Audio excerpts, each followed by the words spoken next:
Hello, traditions. Welcome back. So today we are going to talk about ethics and introduction. So this is part of Unit 1 class. So let's begin. So today class for our intended learning objectives. So at the end of the lesson class, you should be able to first define ethics in the philosophic study. Second, you need to explain what is ethics in philosophy and morality. Third, you need to distinguish ethics from morality. And then compare normative ethics and meta-ethics. So this will be our intended learning objectives or outcome for today. So let's try to define ethics in philosophic study, and then let's try to know more about the ethics in philosophy and morality, and then distinguish ethics from morality. Okay, ano bang kaibahan ng ethics at saka morality? And then i-compare din natin yung normative ethics at saka meta-ethics. So let's start. So what is ethics? So here in the picture class, we can see that ethics will talk about your moral, your principles, your honesty, the right or wrong, the fairness, responsibility, conscience, choice, honor, value. So let's try to deeper it. So ethics class may be described as a critical reflection in various life situations. So meaning class, it is more on what you do. Uh, what are you going to do if this happens? So, yung mga critical situations, yung mga life situations natin, so you are going to reflect on that. So, is it right to do this? Is it good to do this? Or tama ba to akong gibuhat? Ngayon, ani ang ako ang pag-react? So, it is an inquiry into some standard to guide one's action. So, para mag-reflect ka. So you are going to criticize yourself. You need to reflect critically para mag-guide ang imong action. So unsa day tama na nga buhaton. So this one is a tool to understand a given condition. So a person who asks himself or herself what to do next after losing a job. So anong gagawin ko? Nawalan ako ng trabaho. So what am I going to do next? Am I going to build my business? Like, or I am going to find another job? So just like that. So, and then someone who struggles while working abroad. So, yung mga taong, ano no, maraming struggles, like they miss their families, sobrang ginaw doon, and then there are some dilemmas that uh what am I going to do, or stress because you miss your family or your loved ones. So ang daming struggles class when you go abroad. Then far away from since they are far away from their loved ones, so ethics is most real. So ano bang tamang gawin? So I am doing this for my family. I am doing this to meet the needs of my family. So just like that. So, in either instance class, there is a need for a person to confront his or her situation and make sense of one's life against the odds. So, in your certain life karon, there are also some struggles. For example, am I going to study or not? Or am I going to do the things that my professor said or not? So, to do this, ethics suggests that besides an action, so beside daw sa imuhang uh, things that you need to do, one needs something that can make his or her engagement with life more meaningful and understandable. So, go back to the basic. So, bakit ba ginagawa mo to? Ano ba ang dahilan? Bakit mo ginagawa ito? So, for example, why are you taking up nursing? So, is it because you want to help lives? Is it because you want to help your family? Is it because you want to go abroad and build your career there, and even build uh your life, build or build a very good future. So just like that. So in the things that you are going to do, class, always go back to the basic and try to understand why you are doing this. Para saan ba to? So this other component is called theory. So, however, class, it is often difficult, if not possible, to distinguish action from theory. So, ang imuhang ginabuhat, imuha na siyang ikuan sa imuhang theory.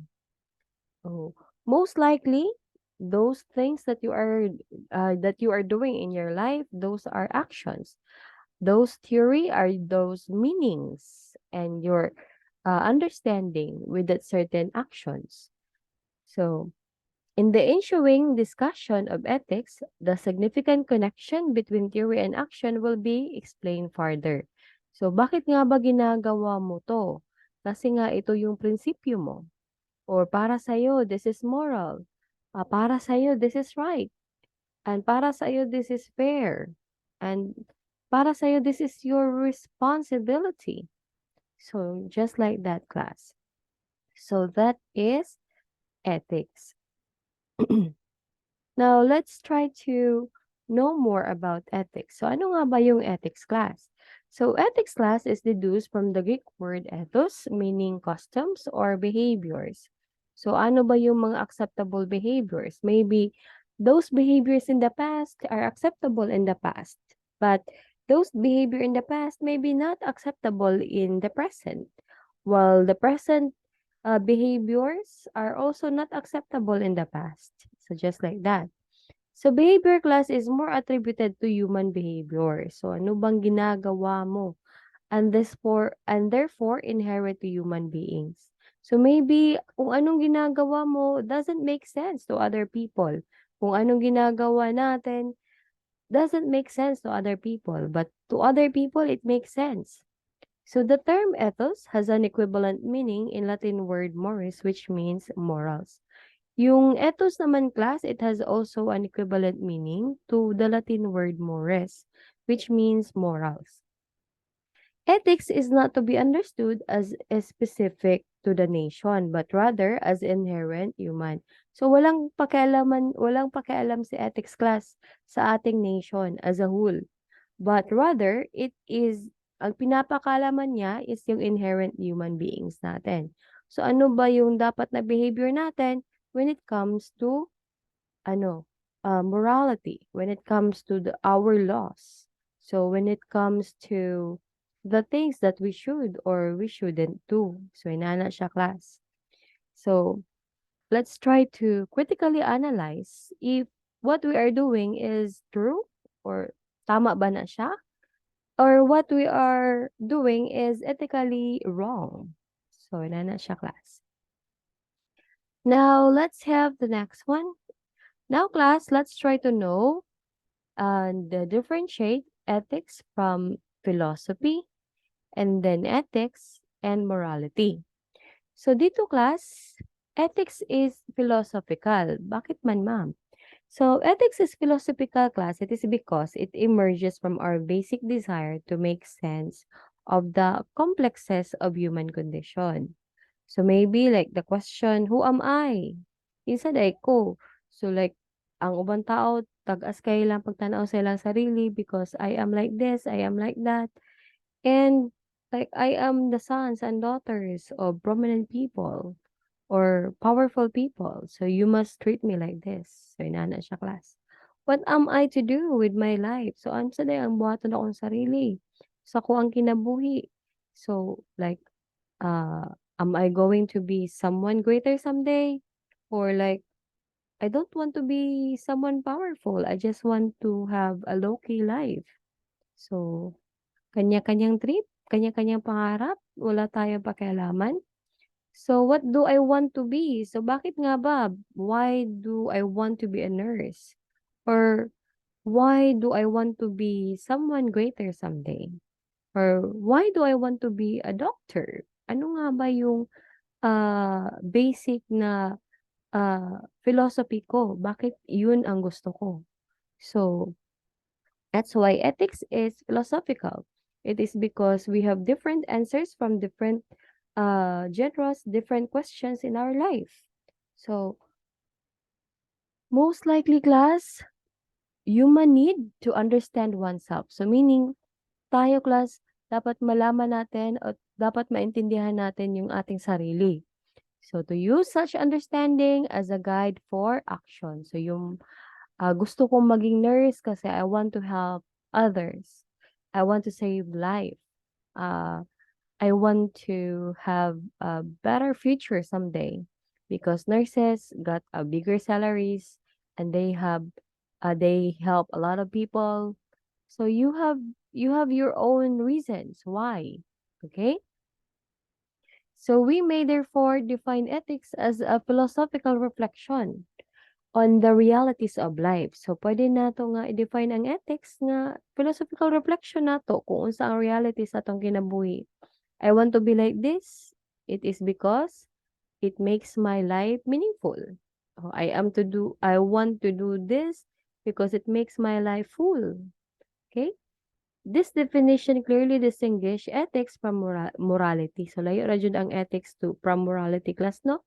Kasi yung morality proceeds from commandments. So, dapat sundon yun na nimo because that is part of the commandments, the rules or traditions commonly considered as authoritative and unchangeable. So, sa morality class, it is more on the commandments, rules, or traditions commonly considered as authoritative and unchangeable.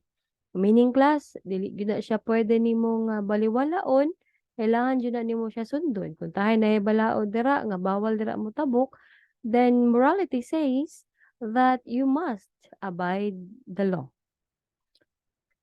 While in ethics class, it would be an attempt to confront. Okay? So, imo siyang una-unaon. It would be a starting point. The situation at hand without making any premature judgment that might obscure the main issue or in question. So, there is a main issue. There is a main question. Now, in ethics class, you are going to start to confront yourself, emerge on those complexities, emerge on those reasons. Why are you going to do this? So, why am I going to do this? Like, it is easier to do this or it is easier to do that. So, most likely, class, morality is more on the rightness and wrongness of human action. While ang ethics, iyang ginaimbestigahan class ang morality of human conduct. So, most likely, like, nanong gibuhat ni nimo? Like, for example, for a case of, nadunggaban nimo siya. Or like, a case of murder. So, who? So, let's try to answer the question who. So, sino yung sinaksak? Sino yung nangsaksak? And then when does it happen? And then how? Bakit ito nangyari? So, nangyari pala ito dahil kanang ginabuli siya and then dili na niya kaya. Then, nisukol na siya. So, inaana na siya class. So, there would be a lot of reasons you need to investigate in ethics why someone do the thing that they are doing. Okay? So, that is ethics. So, most likely class, kung in the case of murder, so morality says it is wrong to kill human. But ethics investigate kung nganong nabuhat to niya. Nya na siya class. Now, let's go to the next one.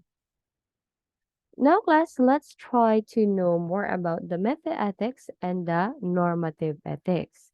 So, a meta-ethics class is a science that attempts to answer non-moral questions about morality.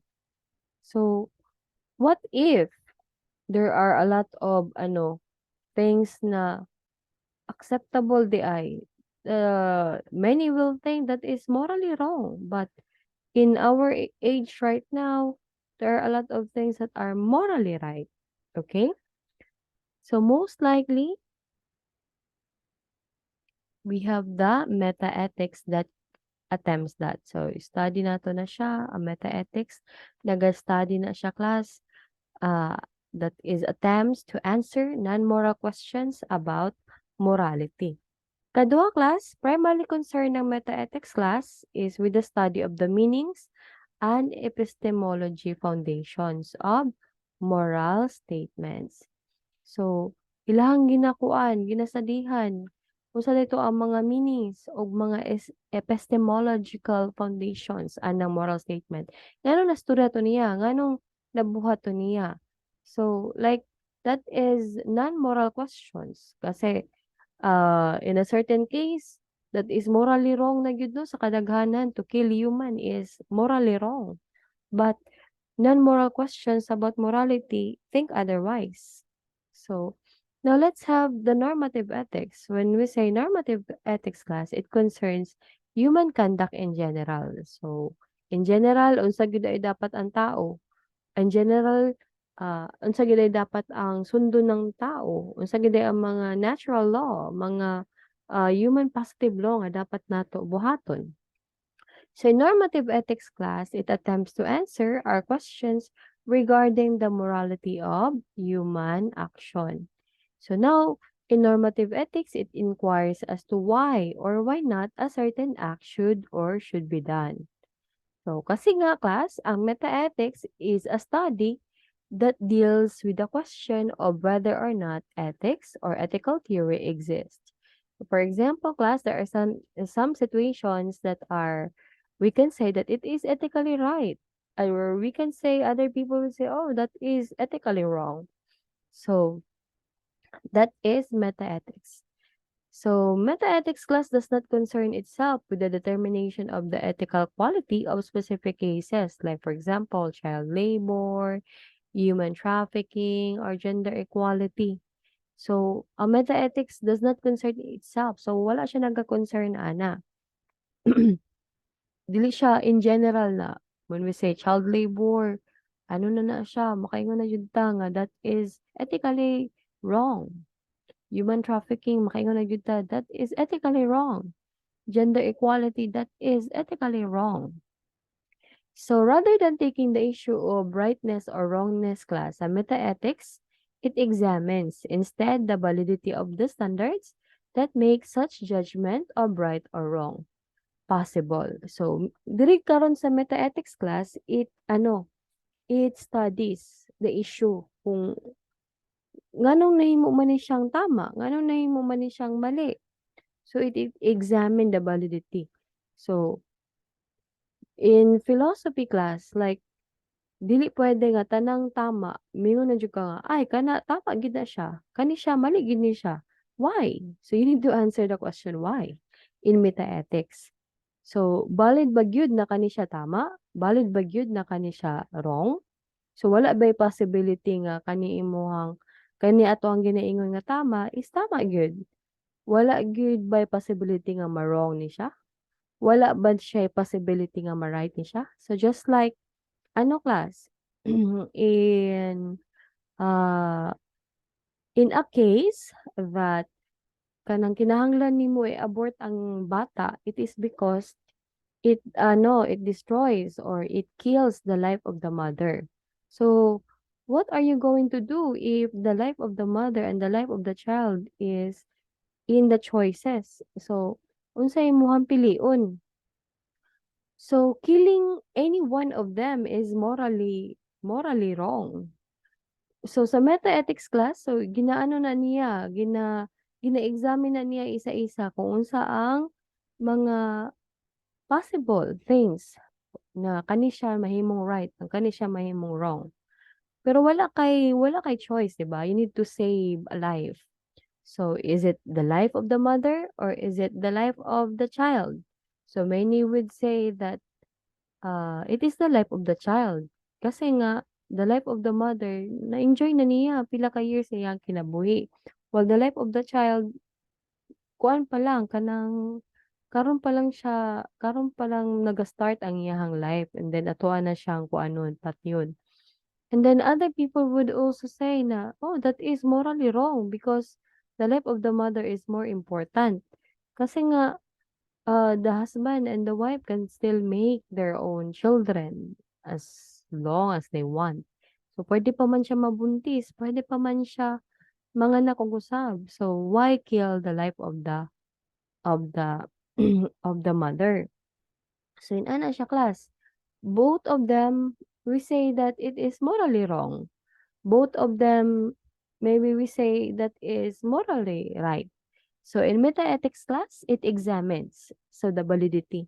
So, asa ba ang mas valid na reasons? Yung pagbuhi ng mother or yung life ng child? Sinana siya class. So, the task of determining ethical quality of particular cases belongs to normative ethics. So, despite their differences, class, meta-ethics, and normative ethics are not necessarily opposed to each other. So, basin pag lahi-lahi ni si meta-ethics and si normative ethics, they are not, okay, necessarily opposed to each other. So, wala sila nag-oppose to each other. They may be viewed as areas of study that are complementary to each other. So, ang ano gani sa ilaha class, they complement each other. So, normative ethics applies the questions that fuel the critical examination of meta-ethics. So, ang ganing kanindot class kay ang normative ethics naga-supply gani siya sa question nga naga-fuel sa critical examination of meta-ethics. So kasi ang normative ano man ethics is ano gyud na dito ang mga reasons why you need to do this, mga balaod na tong ginasunod, uh, natural law, the law of nature nga dapat nato sundon. So the human positive law na kani ba siya makatabang ba ni siya sa kadaghanan. So there are some cases that we need to possible cases, possible na mga balaod na naa sa normative ethics na ginasupply nato dito sa meta-ethics. So kani dapat ang imong buhaton kasi naani siya sa balaod na inaani gyud dapat ang buhaton. So M meaning, si normative ethics class naga-supply siya sa question that fuel the critical examination of meta-ethics. So just as meta-ethics class provides the necessary or the clarification necessary for a more enriched treatment of normative ethics. Either of them is useful for a well-grounded ethical education of students today. So kani siya class, kani silang duha, ano gini sila, they are both useful. Okay? A well-grounded ethical education of students. So, kani siya class, while normative ethics addresses such question as what should I do? So, we have the step-by-step process na mao jud ni siya dapat imuhang buhaton tungod kay naa ni siya sa balaod, tungod kay mao na ni siya ang accepted sa world or mao ni siya ang accepted sa atoang city today or sa atoang present nga mga human positive law. So evaluating specific practices and principles of action. So while sa meta-ethics class, it addresses questions such as what is goodness? So unsa day ang goodness? So imuhang ikuan, imuhang step by step didto kung unsa day ang goodness di ay. Sige mo og ingon og goodness, ma'am and sir, pero na-apply ba jud na ninyo sa inyong daily life? Na-apply ba jud na ninyo sa inyong reality? So just like that, that is a meta-ethics. And then how can we tell what is good from what is bad? So seeking to understand the assumptions underlying normative theories. So diri class, mingon ta diri what is goodness? So maybe ang imong iingon or imong i-answer is those uh, 10 nga commandments. So, you are good when you, ano, when you do good things or when you follow the 10 commandments. You are bad if you doesn't follow the 10 commandments. So, nana siya class. How can we tell what is good from what is bad? So, sa normative ethics class, ginaano na dira, ginaisa-isa na dira sa tong mga balaod nga nagaingon nga bad na, kani tama na.